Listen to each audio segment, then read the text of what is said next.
Hmm.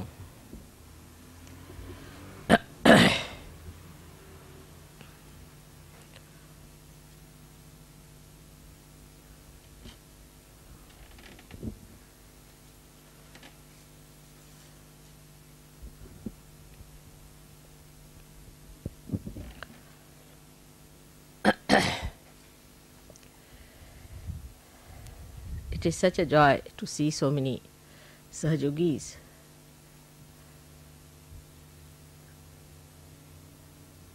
of such high evolution. I am sure all the gods and goddesses and the God Almighty Himself must be overjoyed to see this achievement, no doubt about it. But I was told that you want to know higher ways or higher things by which you would like to ascend higher and higher. In the Samadhi state, first is the thoughtless awareness, as you know, called the Nirvichar Samadhi. And then into the other state, which is called as Nirvikalpa Samadhi, where it is doubtless awareness, is two stages, Savikalpa and Nirvikalpa. Most of the Sahajogis now are on the Savikalpa, not yet at the Nirvikalpa.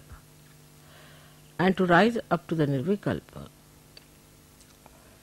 we must understand that we have to do little more about it. So far we had our physical problems which are solved. Physical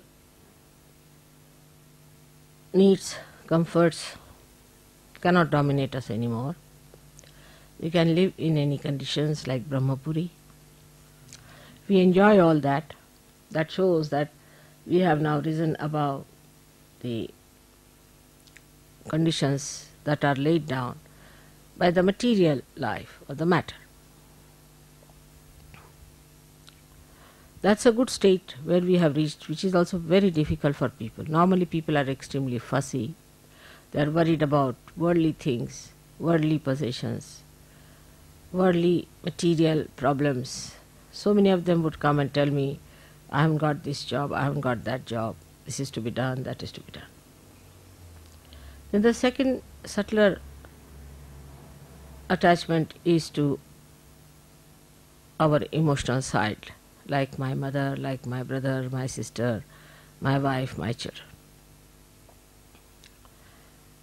And we go on bothering Sahaja for that my friend should be cured, my brother should be cured, my sister should be cured.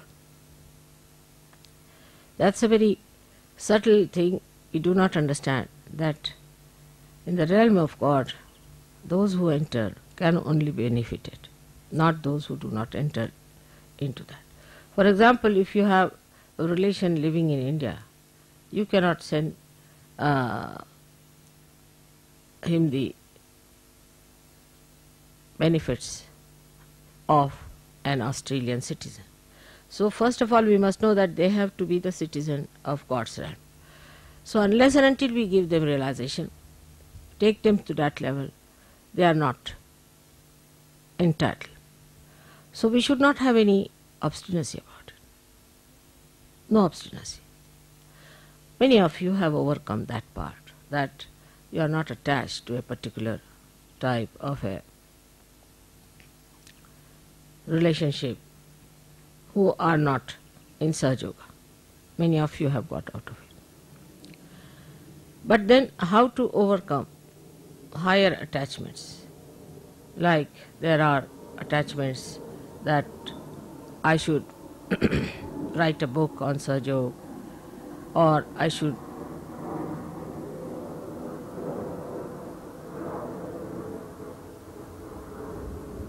paint something for Sahaja, I must earn for Sahaja, I must do this for Sahaja. This is also in a very subtle way is ego.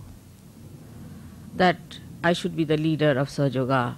Then there are jealousies, If mother says this is not good, you feel hurt. If mother says this is good, you feel happy. That means you are still at a very subtler state of ego where you think that whatever you say should be approved by me. That is something is very subtle and we do not understand. That if mother is not approving of it, there must be basic divine reason. Otherwise, why should I not approve of it? So when you have such subtler attachments also, of a higher level we should say, we must know that it's all the work of God and we are just channels in the hands of God. Now, we have a very good example, as I have told you many times, of the little cell at the tip of the root of a tree. How it is so wise to avoid whatever is hard and to take to whatever is soft and to embed the tree into the soil. It has that innate wisdom with which we also are endowed. And we have to work it out in such a way that we do not get involved into anything which is extremely hard. Like I would say, some people wanted to go to Tasmania. By my hint, I told them, don't go, it won't work out. Tasmania is not a place where you can achieve anything. I knew it was impossible, but they thought they are going to do Sahaja Yoga, great job. So they went there. They came back all possessed, in a bad shape. And then I had to get them all right. So now you people don't misunderstand me so much as you used to. But still you do things which should not be done. To understand that whatever I tell you is for your ascent, you need a kind of a state of mind which is a detached mind. And the detachment is visible, very clear-cut in a person, that he is neither very emotionally attached or he is neither nor very physically attached, but he sees that the progress of himself and of the society is the point. Like the cell knows it has to progress for the betterment of the tree, but it has innate wisdom to do it in such a way that it never harms himself or does not harm the tree. So, the progress of a mind which wants to develop has to be such that you should move with a balance, with a witness state, and see for yourself how far you should go and how far you should not go.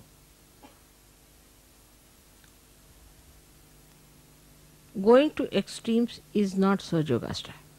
Ascent is. So even if you find somewhere, you go and find that there is no response, then you must know that it is nothing wrong with Sahaja Yoga, nothing wrong with you, but perhaps you have not approached the right place or you have not approached the right way, you have not done the way it should have been. So change your style. In Sahaja Yoga, we have to go on changing our directions according to the need of the hour. We are not fixed quantity, rigid quantity. Most of the people think that we are so rigid that we cannot move this side or that side. The mobility of our movement is so great, I say 360 degrees, because you are stationed in the center in your spirit. You can move any way you like as long as you are centered in your spirit. But this is an important point which we miss, that we are centered in our spirit. And whatever movement we do, as long as we are centered in the spirit, is necessary for our growth and for the growth of the collective. Now let us see certain emotional sides we have, how we can conquer. It's very simple. You are very fortunate, I should say in a way, than any other seekers so far, because you have before me myself sitting. I am sitting before myself and I see myself as a good example of following. When you have someone like that, it's very simple to see. People didn't have any such people, or some leaders, or somebody who was an ideal. So it was all right that they went wrong. But those who have something before them, it's very simple. The secret is like this. Now, when you are subtly attached to something, so to say an emotional side of something, or you always like to be on the negative side, or too much of a positive side, in the sense that you aggress others, then you must discriminate. If it is an aggressiveness that you see in yourself, witness in yourself, then you aggress yourself. That is the best way to get rid of it. If you are a hot-tempered person, better get angry with yourself at least 10 times. And then you will see that your temper will mellow down, because all that is coming out will be directed towards us. Now this is the discrimination you have to use, and be honest about it. The another side could be that you are very left-sided, emotional, extremely emotional about things, and you cannot get over. Then that's the best. Divert your emotions to me. Put your emotions to me. But do not aggress me. This is the discretion you have to use. When you have aggression, you aggress yourself. And when you have emotional attachments, direct it. It's very simple to do. What pleases mother? Very simple things. What does it please her? Very simple things pleases her, like flowers. Now, people say that we are going in the garden, mother, we found these flowers for you. It's a good idea. But how much attention you have put to it, that we have to give a flower to mother. Now what flowers she likes? She likes fragrant flowers. Alright, from where should we get a fragrant flower? It's very simple. It's a shop. When you are going around, be on the lookout. There must be some shop with fragrant flowers. In those months, what flowers come in? What flower am I going to give to mother? The whole direction changes. You see, you become so beautifully attached to me, and I have to gain nothing out of it. But by attaching yourself to me, you gain something. Like the river Ganges flows, and if you dip in the river Ganges, the poor river Ganges doesn't get anything. But you get the blessings of river Ganges. In the same way, you have to think that if we have to attach ourselves to mother, we must put our attention completely, entirely to it. Little things you do. What should I do for my mother? How should I please? It's not what you give me is important. It is how much heart you put into it. You know the story of Shabari. She was a very simple woman, an old lady with very few teeth. When Rama was coming, she said, what should I give to Sri Ram? All right, she went round and round. There were in the forest some small little, what we call berries, bear. And she thought, it may not be sweet for my Ram. How will I give it? So she picked them up. She used to test them with her teeth. One teeth she used to pierce in it and see if it is sweet. And then she would collect those.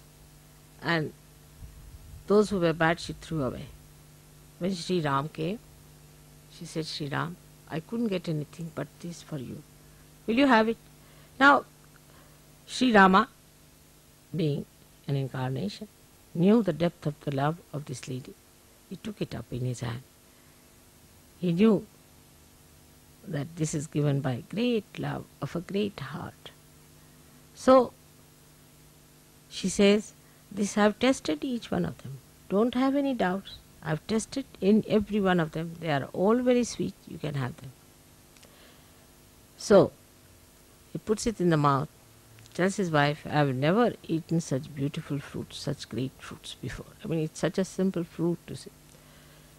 Sitaji, his wife, being an incarnation herself, she said, you must give me some, after all I am your Ardhangi, the half, better half. But Lakshmana was getting angry. He said, who is this old woman sitting here and giving such, we don't eat things, you see, eaten by others. We call it ushta. Is a uttishta. Means the one who has eaten something is never given unto Rama. So he was very angry, fuming with temper. So she takes it in her hand and she tells her brother-in-law, oh, this is the best I've had, oh, my brother-in-law. I've never had such beautiful fruits. Now he gets tempted. And he says, really? Can I have some? He said, no, it's only for me and my husband. You better ask her.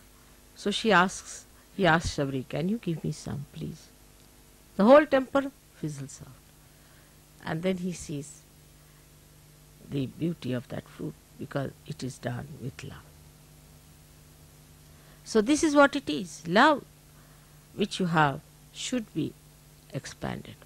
Now very simple. If you are attached to me, I am a person who is so much spread out all over. It goes into the whole, it goes into the nature. It permeates everywhere. Whatever love you give me is not like a drop in an ocean, but is this ocean in a drop. And that is what we must understand, how to love Mother. But when you love me, you won't feel bad. If I tell you something, this is not good for you, you should not have done it. Because if you want to be all right, you would say, all right, Mother, this was wrong, all right, I'm sorry, I'll never do this again. This is a very simple way, but it is a very difficult thing for human being. It's so simple.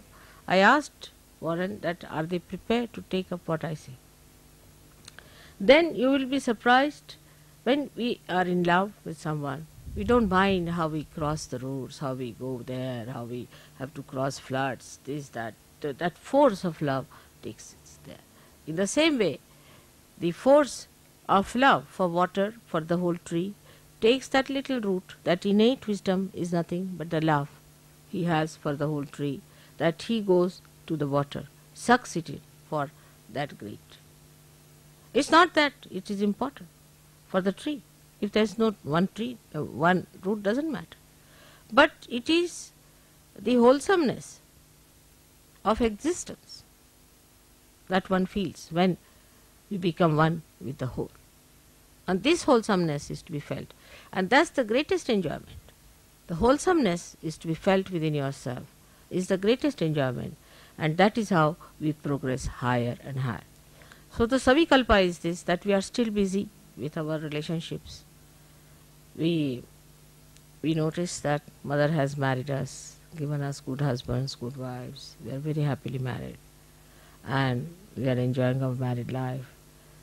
And we are looking forward to greater marriages and better marriages. But that's not the end of it, not at all. This is just the beginning, just the start. And after this has happened, if you get attached too much to it, then you have lost the point. Lost the point. The marriage has taken place like an electricity. You see, if you plug it to the mains, it is not for getting attached to oneself, but it is for the use of that instrument.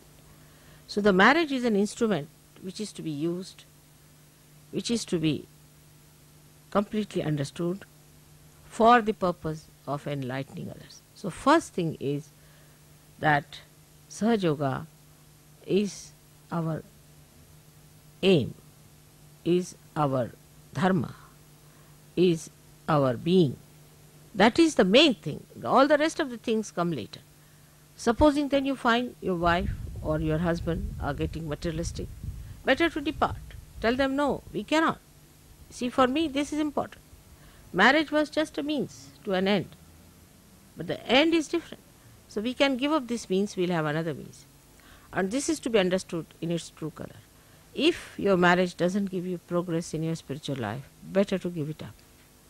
And that's what I have been telling everyone about it, how to get over your emotional problem.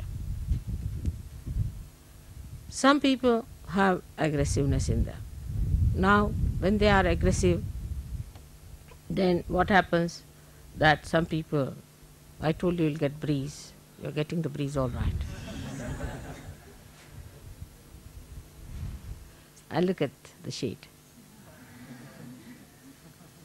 You see how the nature acts, how the nature helps.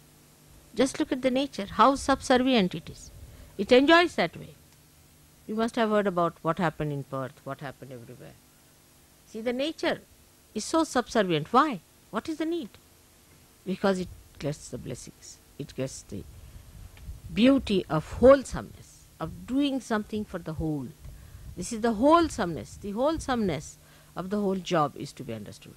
And when it is understood, then only you realize the beauty of your being Sahajogis. Otherwise, you just for a limited thing, I got married, I'm much better, I got rid of my bad habits. That's not sufficient. The quality of wholesomeness, when is experienced within ourselves, then only that joy comes in. So we go up to a point and then we recede. Like the sea, it goes up to a point and then recedes. It does not go beyond a certain point. It has its own maryadas. It knows how far to go. But what does it do? It ascends at clouds. It purifies itself, ascends at clouds, and then meets the Himalayas, and then you get the rain for the benefit of all the others. It's a big circle that is made, and the wholesomeness of that circle is realized by the sea. In the same way, you must know that you are in that great circle of nature where you have to play your own part in a full way. And once you realize that mentally, you should put it in your heart the way I have said it. Because to put it in the heart for some people is very difficult. Like they'll do my puja all right, it's mechanically. But some people may not even do any puja. They sit before the photograph and talk to me heart to heart without saying anything. And even in puja, when I see people doing puja, I know how far they are dedicated, because the way they do it with caution, with care, with awe, with understanding, everything is so beautiful. But if somebody is doing just a ritual thing, I get a fright. I just don't understand. Now next time he might hit my foot or something like that. So one has to be all the time ascending. Ascent has to be achieved. And that ascent is only possible when we start giving up all these ties and tags that we have. These ties and tags keep us down. So get over that ties and tags. The other day I was telling Warren that you see men and women after 45 or 50 still go on thinking of marriages. It is too much. It's all right. After 40 also one should be all right. But at least 45, 50. But even at 60 years somebody comes and says, "Mother, get me married." Then I really get fed up. As if my job is to get you married like a clergyman. So this is not the way. What is in a marriage? Some people are seeking their husbands all their lives. When are you going to seek the real one? That is your spirit. So that category of people have to come up and work it out in that manner. Then only our family, our relationships, our society will have some meaning in the realm of God. Otherwise, it has no meaning. We have to be meaningful to Him, not that He should be meaningful to us. We should change our attitude towards Him. That what has God done for us? Let's see, we should say, what have we done for God? What have we done for God? Then you will get ideas what is to be done, how to spread out, how to go ahead, how to work it out. But still there are limitations, I know. Some people have limitations. They have limitations because they have a background. Some of them come from countries which has a background. And also the other one is that the problem of these people delimiting others. When they come in contact with you, they try to delimit by their talks, by their, I should say, talks without understanding what they mean, some sort of frivolous, sarcastic things. And people get impressed by such people. And if you get impressed, then you should know you are not a Sahajogi. A Sahajogi is to be known by his character, by his righteousness, by his behavior. The behavior of a Sahajogi should be extremely a peaceful behavior. Peaceful. Sahajogis who are just rushing up and down, upset, are not Sahajogis. peaceful. Now how do you get your peace? Peace comes from your spirit. Because you know you are in your spirit. You know that you are one with God Almighty. What is there to hurry? Where is he going and where are you going? You are together. Whatever is there, you are there. So what is there to hurry? What is there to just hasten something or get upset? Peaceful personality comes when you say, no, not this. When the haste starts, then you should say, not this, not this, not this. Another could be that when you see somebody whom you don't like or who has been harsh to you, who has been cruel to you, you get annoyed. And then again you will get disturbed. At that time, I forgive, I forgive, I forgive. Main thing is you have to be peaceful. Not that some people say that, Mother, I try to forgive, it's difficult to forgive. It's all mythical, you know that very well. But what you have to say, I forgive, I forgive, I forgive, if there is disturbance. Mine is another case. Supposing I see somebody who is a Rakshasa, then you see a kind of a thing builds in me, which I don't know what you should call in human words, but we can say anti-forces against that person, like tremendous vibrations. And when they are released, you see, they engulf that Rakshasa. He goes down in his own estimation, in the estimation of others. Somehow or other, he gets destroyed. In a modern way, he is not killed, but in a way, he is killed. So this is what happens, but that may not be with you. So what you have to do, when you start feeling anything, anger against, say, some very devilish guru, supposing, then you build it up in yourself, and that built up anger within you will neutralize that will. You need not say it out, you need not talk about it, but that built up anger will little bit trouble you also, because it has a little reaction. But when it is released, it will have an effect, and such a person cannot stand a Sahaja yogi. See, there are so many things that happen. Automatically they'll happen. As you know that I had told people that don't bring Rajneesh people to me, but they wouldn't listen to me. They brought 3 people in a program, and 3 of them collapsed just like a big boulder, and I didn't know what to do with them. So they were really literally taken off as you would take out a big stone. So in that case, I didn't get angry. I didn't do anything.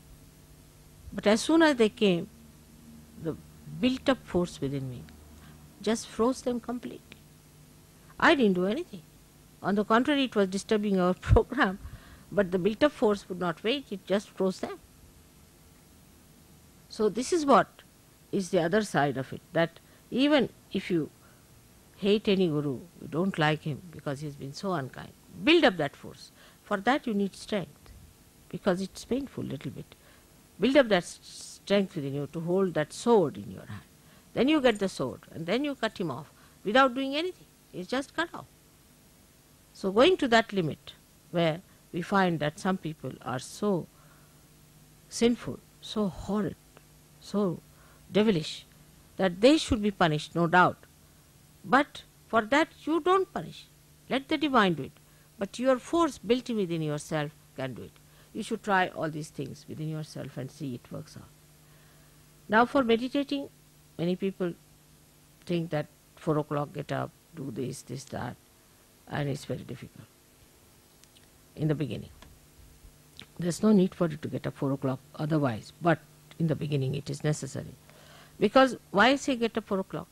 You are such slaves to your sleep, because you sleep such a lot. Early in the morning you sleep such a lot. So just to overcome that habit of yours, of sleeping, of sloth, you should be able to get up any time that you have to get up. Because we are on war. We are on war path. Which time is free for us? Any time, whether I sleep or I am awake, I am fighting. I don't find even a single minute that I am not working. So this is what it is. You have to get up in the morning, because you have to train your body, better behave yourself. Supposing your body cannot sleep on the ground, Make your body sleep. Let's see what happens. This is a tapasya. This is the penance through which the Sahajogis have to go. That they make their body their slaves in the sense that they can use their body. That doesn't mean tomorrow I want you to be sitting on the bed of thorns. Again, I have to always take the extreme side to which you people go. But if your body tries to be funny, better tell the body, you behave yourself. What do you mean? Why can't you do this? Why can't you do that? There are so many habits we have which we should watch. Some people have habits of coming forward too much all the time, to be in the public, to be there all the time, this, that. Tell yourself there's no need. If you are called, you better go. Detach yourself from yourself and see for yourself. As I said, I see myself sitting before myself.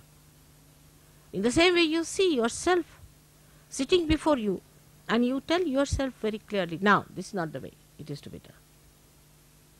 This is not the way. This is not Sahaja. Why are you going forward all the time? Why are you trying to show off? Better rebuke yourself. This is what I said, aggression to yourself. And tell yourself that you have to be like a Sahajogi. Sometimes I find people laugh at wrong times. They cry at wrong times. They do things at wrong times. It's done, it's done. Don't worry about that. But next time, why did I do it? All right, next time I'm not going to do this one. This I did because I wanted to show off, or was I was emotionally disturbed at the wrong time. But the expression of love is very spontaneous. But that spontaneity to come, you must get rid of your habits. Otherwise, you can never become spontaneous. A person who has got habits cannot. The other day I was giving a lecture and one fellow got up and went out while just meditating because he wanted to smoke. So you can imagine, because of habits, how we sacrifice something that is so important, something so auspicious. You can realize it that your habits within yourself are built in because there was no tradition of dharma also. If there's a tradition of dharma, then what happens, as I told the other day, explained to them, that the fat cells in our stomach get the experiencer charmed with the sense of virtue, righteousness, of goodness, of innocence. But if that is not so, it's like a dead another cell going in the head and experienced in dirty things, in doing dirty things, in doing something that is destructive. All these modern methods are destructive. And then you get only the sensation from that because it's a dead stuff, it needs a sensation all the time, and they start doing all these things. But now, with the Kundalini awakening, your dharma is built in, your cells are charmed by that, so you use that power to enlighten your brain, which surrounds actually as auras over the heart. It's such a mutual understanding between the two, but you have to establish that mutual understanding. Our idea is that by God's grace we are so many, and if we want, we can transform the world. We can bring peace, joy and bliss to this world. We could be blissful if we count our blessings, and we will be joyous if you get rid of your tags. We'll have to fly, then only we can be joyous. And for this, we have to have our balance, our ascent, and then the desire to fly into the whole universe. How to do it? You can find out yourself. It's not difficult. How can I do it? Face yourself. Find out about yourself. Don't justify yourself. Don't be miserable. Some people identify themselves with miseries and like to enjoy their miseries. Stupid things these are. Absolutely. Such miserable looking people have nothing to do with Sahaja. So you have to be joyous, happy, balanced, well behaved, sober. Outwardly it will show whatever is inward. All your dignity will express if there's dignity. So if you just have a dignity outside, it will drop out in no time. So all these things can be built from inside out, not outside in. And once they are built outside also, then they are best. But outside, what we have to do is to put ourselves outside. That's all. Now Nirmala is sitting there, I am sitting here. Now Nirmala tells me, then I tell Nirmala. Let's work it out that way. And when we work it out, then things will be very easy, because now you have a state where you are separated from yourself. So that is the state of Nirvikalpa, where you are not attached to anything. You don't have any habits. You are not attached to anything. You have no diseases. You have no troubles. You are above everything. You do not try to complicate things for me. You do not try to say things more than me. You just take it, a hint, sufficient. Mother said so, all right. But some people have another bad habit. Mother said so, so this is so. Use your discretion. How can mother say? If she has said something, there must be something in it. Must understand. Like Warren asked me, Mother, should I marry? I was stunned, I was stunned. But I didn't know how to tell him off. I said, as long as you think you will be happy, it's all right. Any person at that time who was not so mad would have seen the point. But that time he wouldn't understand. In the same way, with everyone it happens that when I tell you something, you don't understand. Most of the marriages have failed where you have said, I want to marry someone. 99.9. When I have said, you marry someone, because you have been living with that person something, such marriages also have failed, I have seen. But mostly the marriages we have chosen do not fail, because there's a divine hand. It's all planned out. May God bless you all.